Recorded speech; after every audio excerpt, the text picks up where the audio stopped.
Welcome back to Chow Time Pods. Your host Red. Got a video today from Legion of Men.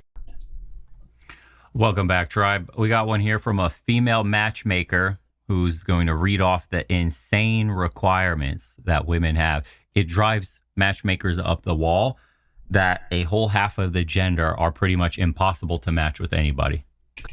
I would hate to want to become a matchmaker. I would hate to be just dealing with miserable women with just miserable standards constantly. Because of their, quote, standards. Listen to this. I'm going to read off a profile and an exchange that illustrates a situation that I've run into quite a few times. Female, mid-30s, based in the US, physician, average looking in my opinion. I've worked hard and spent my 20s and early 30s and focused on building my career. I earn in a higher range of 6 figures. One of my non-negotiables is that I need my partner to earn just as much or more than me. I do not want to be the breadwinner in the family, nor for my partner to rely on my income. I would like... It's like, why did you want to go earn so much money? You can live a good life without earning ridiculous amount of money if you didn't want to be a breadwinner. Like the option of being able to stay at home with my children without it affecting the lifestyle that I'm used to. He does not have to be a physician. It can be any profession as long as he earns more than me. I would also like for him to be tall and have hair on his head. She also made reference to the fact that she's been on apps and is jaded by the whole process. And she also lists a bunch of other deal breakers, including expectations of responsiveness and physical turnoffs. She's only willing to consider someone 5 years younger or 3 years older. Now, this is a hard match to make, and it's not just because I don't collect salary information and I just don't have that data point, but it's also because of the type of men that she's looking at. I found that men who are high earners fall into 2 buckets. The first bucket is that they don't really care what the profession or career prospects or earning potential their partner has. They just want someone who's very pretty, very young, or very traditional, and someone who's going to stay at home. The second bucket is where they do value someone's career and education and prospects, but that's because they usually want them to contribute financially so that their lifestyle can be elevated. Now, she is career driven and high earning, and because I can totally see that. I don't know. I'm in like that 50-50 boat. I really don't really care how much she earns, but then I think about, if she also is a woman of industry, like I am a man of industry, and then we come together, and then we build industry. How big can we build? That's just my thought process sometimes, because I always think when you come together, you can create wonderful things. Doesn't matter if it's man, women, men, or whatever it is. Just when you come business and you bring your own assets and strengths and knowledge to the table and actually contribute, yeah, I think you can really build up the table. Because of that, she believes she deserves someone who is similarly career-driven and high-earning. But the irony is that the very reason that that person would choose them, she has negated by essentially saying that she wants her income to remain optional. So I sent her a message. I was reviewing your profile for matches and a couple of things. Your profile reads as terse and somewhat harsh. I'd advise you to soften it. You can put your specific preferences in the notes section for my reference. Also, I do not collect salary information. The best I can do is share candidates who have listed professions with high earning potential. But further, your situation is a bit of a paradox. You want someone who matches your high earning power. However, a man who values this quality will likely want financial contribution, which is something you're not interested in doing. I can do my best to share matches that may align, but I did want to share my assessment of why this may have felt like a difficult process and why it may be difficult to come across matches. So I shared 2 matches. One she declined because she said that based on his profession, she's sure that she makes at least double what he does. And the second declined her due to attraction. Oh. Yeah. He said, no. See, look, and this is the problem with the modern world. It's DEI. Women were placed in positions that they didn't earn, but we needed to fill a quota because we have to have a certain amount of women working at a job. So then the jobs that normally would have went to men based on competency and merit are now going to DEI policies to diversify the workforce. Now that causes a bit of a break already in the already fractured and, declining marriage rates, birth rates, every other rate, dating, all of that stuff. the amount of sex people are having. Everything is on the decline because you have now a new pool of women who are in a higher position in society than quite a lot of men. And they didn't get there through, merit. They got there because we live in a woke society and everything on the surface must appear proper and nice and not hurt anybody's feelings. That exacerbates the problem that we're already facing, which is the cost of living crisis, which is, the inflation that's biting the earning potential, which is incredible price. Remember, when men earn a lot of money, it actually cascades down through family, right? Where women earn a lot of money, it just cascades down straight to corporations. That's the major difference, in my opinion. Pricing of houses today for the median home, you can't afford anything. So when a woman is already asking a broken dating market for even higher standards, it's going to make it so you're going to die alone and collect cats. Men who make that much money, just like she said, higher than her, don't care about a woman's earning potential. Are you young, pretty, and do you want babies and live with? I think once men are earning 200K plus, they don't give a fuck. They don't care how much you make most of the time, right? Especially, again, unless it's someone that really wants to build industry. I'm in there. I'm almost there. I think about it. It's like, man, if I find another Cambodian woman with a whole bunch of donut shops and combine it with my donut shops, then we can have a donut empire. Traditional lifestyle. I already make the money. Your salary's irrelevant. So that's gone.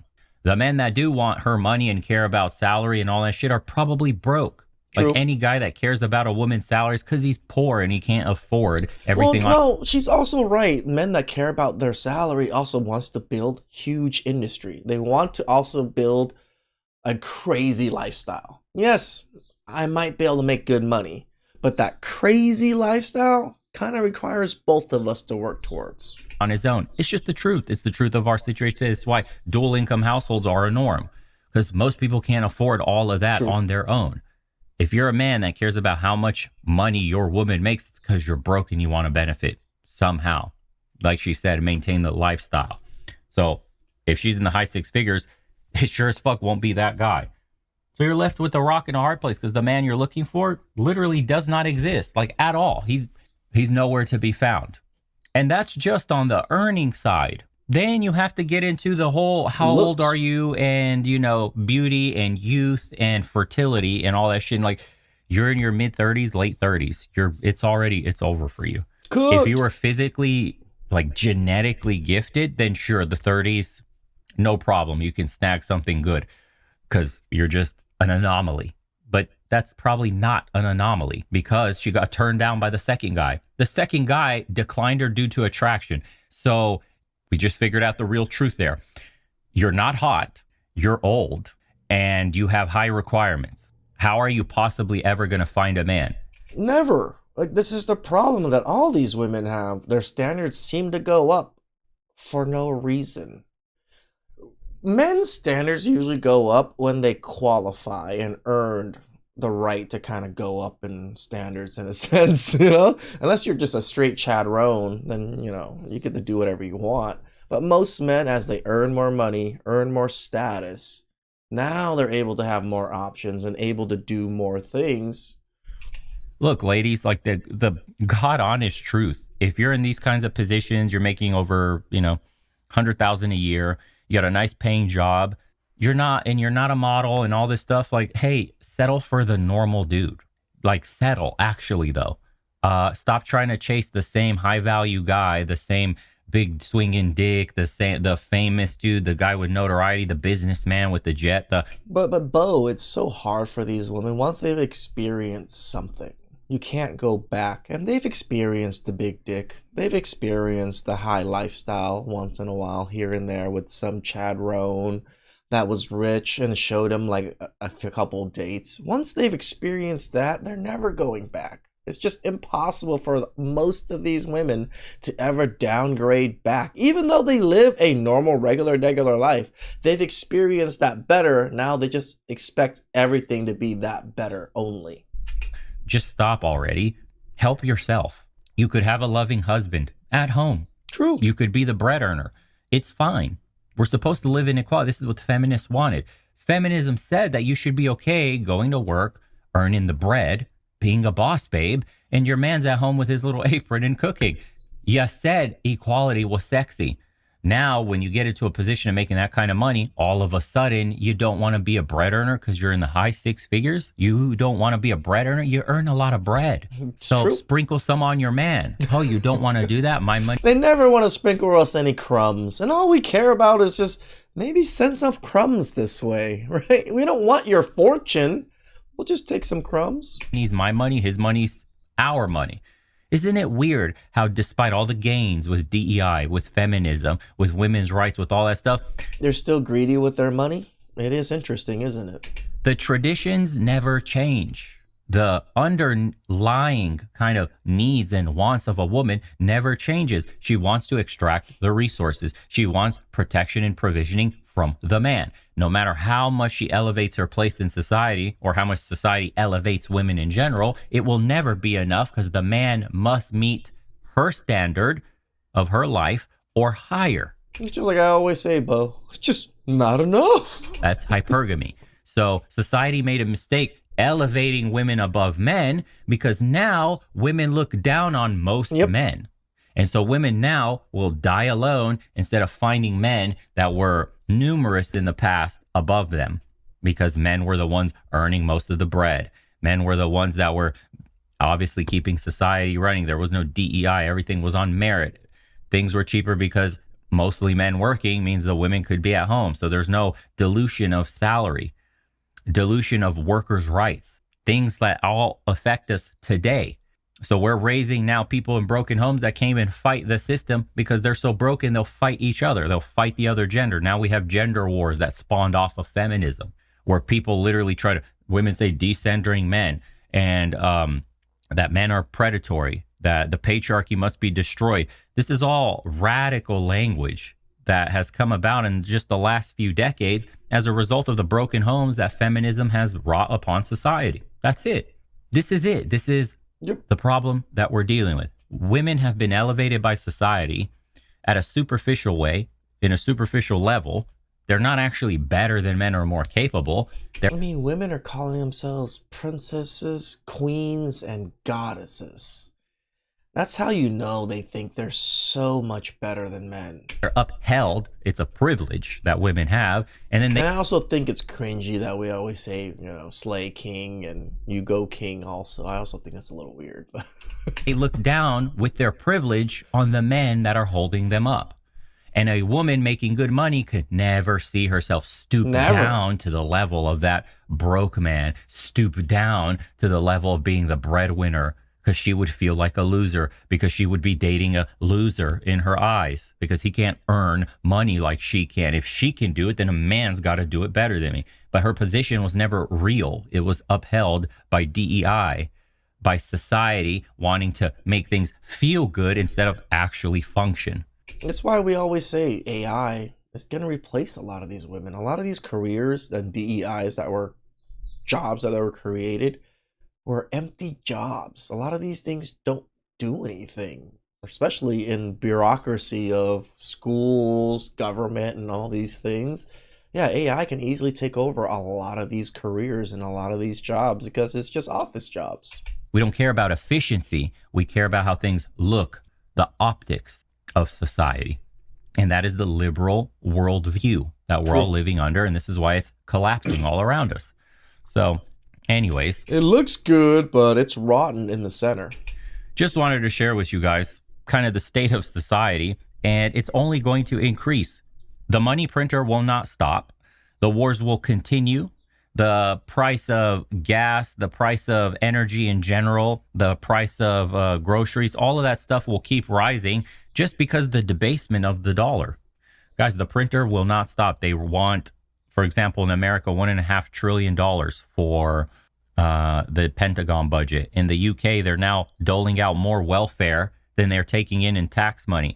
I mean, this is like an alarming thing to think about, that the governments that we're living under want bigger and bigger budgets, which means the power of the currency keeps getting printed and deflated, right? The power of the currency lessens, which means in the future, inflation rises, but things just keep costing more in general. So then your salary is worth less. So if this is the mechanism going forward, where do you see a way out for men and women having children, getting married, and men being what they Yeah, it's gonna be hard because money is scarce nowadays. At least careers, good careers are scarce. call economically viable for marriage and family? Because on the conservative side, they refuse to tell you about the currency debasement. On the conservative side, they just tell you, man up, be a real man, stop being a little boy, go get married, go have children. That's their, quite literally, that is how Yeah, this is why I don't really enjoy like Matt Walsh and certain ones on that side, because that's all they ever really say. They never have a good solution. They never really acknowledge, yeah, that ain't a great method for a lot of men. Just get married. they describe the symptom and then prescribe its medicine. Get married. Okay, in what system? With what money am I going to support a family? You got to figure that part out yourself, brother. You just got to get married. Okay, that doesn't make sense for most people. And on the It truly does not. Most people, I don't think, are gonna be good in marriage, good as relationships, because we don't understand what relationships are, or even a good marriage is nowadays. We don't have great examples of it like we used to all over the place. Back in the day, you would see great families everywhere. Now we see a lot of degeneracy, pure degeneracy. liberal side, they just tell you marriage is archaic. Don't do it anyways. You're going to be a slave at home as a woman, and you should be hating men for whatever reason. So both sides offer no compelling argument to the average man today on why he should get married at all. No side is going to offer. What do I always say? That's if you guys truly just want family and kids. That's the only thing I can really think of that can supersede the risk level of everything, is the want that you want so much. For a compelling argument, or at least some legislative ideas for how we should fix society going forward so that people are incentivized and would like to get married and have children. I'm not smart enough to think of legislative things to fix our society. All I can do is point out and navigate you guys the best I can, the same way I'm navigating myself. I tell you guys this all the time. Like, I'm not no expert. I'm just a dumbass like you guys trying to navigate my dumbass through life, right? And then trying to make my life better. That's all I can do. There is a need within us to partner up, to pair up naturally and have children, but the incentives in modern society are not there. What incentive do we have to get married today from a man or a woman? A woman has social incentives to stay single. Financial incentives, men have to stay single. True. Legal incentives, men have to stay single. And women have legal incentives, welfare incentives to keep a man out of the home. The entire system is designed to split us apart and profit off of that split. So you show me the incentives, you show me the system, and then I'll show you the results. So what is happening to society today, you can call it engineered, you can call it a plan, you can give it whatever name. You can blame feminism, you can blame liberals, you can blame Democrats, Republicans, who cares, whatever side, conservative, blah, blah, blah, blah. None of those labels matter. Look at the system, look at what it rewards, look at the incentives, and watch where people go. So you want to fix the system? Well, it's going to mean wrangling power from the power to be, those who rule over us. Now, has that ever happened? Which is the older generation. Through voting? I don't know. History is very, very clear on that. So I'll leave it up to you guys to think about the rest, but No, I agree with Bo. Sometimes it's hard to think, damn, how do we navigate through this system? Is it even worth it to even want to work this system to our advantage in any way? And the only thing is, yes, because what else would you do? You're just going to give up? Yes, I get there is a base level of wanting to give up on certain things, but it's your life.